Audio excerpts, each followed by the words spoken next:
Guys, Bridge here. In this video, I'm going to talk about freelancing versus having a full-time job as designer.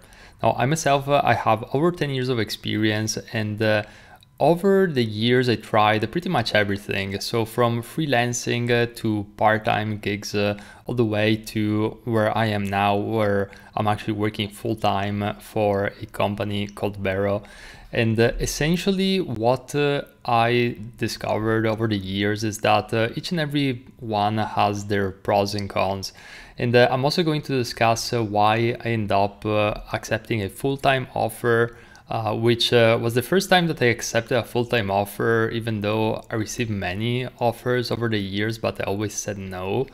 The main difference though between freelancing and working full-time is that whenever you are freelancing, you're going to have to keep in mind the fact that most likely you're going to juggle with multiple clients and multiple projects, and you are going to also need to do outreach and marketing yourself, because that is a very important aspect of structuring your business that way. So you're essentially a business owner if you're freelancing. There's no two ways around it, because you're going to have to do the marketing, you're going to have to hop on sales calls, close those sales, do the fulfillment if that's the way that you want to do it.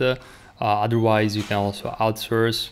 Me personally, as a designer, not running a 7-figure business, I never really find a way to outsource in a way which is scalable enough. It just made much more sense to do all the delivery myself, and that was just a way to both increase profit margins, of course, and also reduce stress, because it's very easy. And a lot of these people on YouTube are telling you how, oh, just find high-paying clients and then outsource the work and find more clients. But I believe that that serves a purpose in specific scenarios, and also for a specific type of personalities, which I don't think I fit in completely in that realm. Mainly because you're going to have to become a manager essentially if you want to go with that route.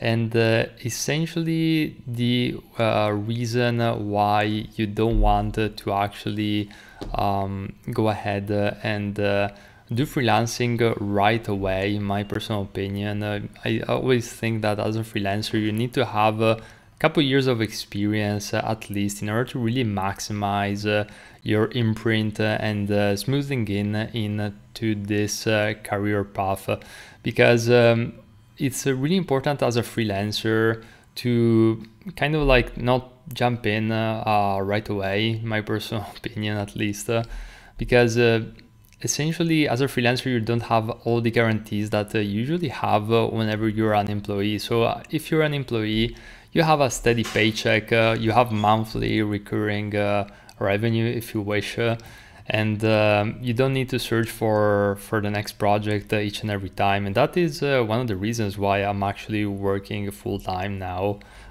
because essentially as a freelancer I could make or I used to make more money, but that element of having to deal with multiple clients at a time, and also having to do the outreach all the time, I just wanted to take a break from it, because I've been doing it for so many years.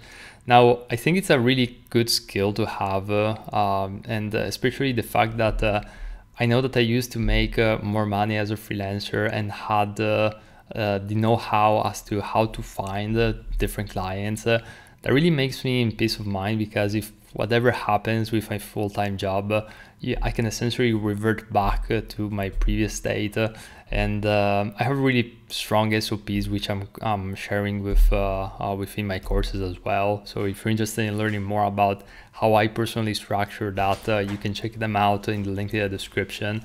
But essentially one of the most important things to keep in mind is that essentially what you're gonna do as a freelancer is you're going to have to deal with multiple clients at the same time. So it's not going to be as smooth as having one full-time job. So I would say as a full, if you're working full time for a company, it's essentially going to be easier in some sorts, but at the same time you have all your eggs in one basket, so you have to keep that in mind as well.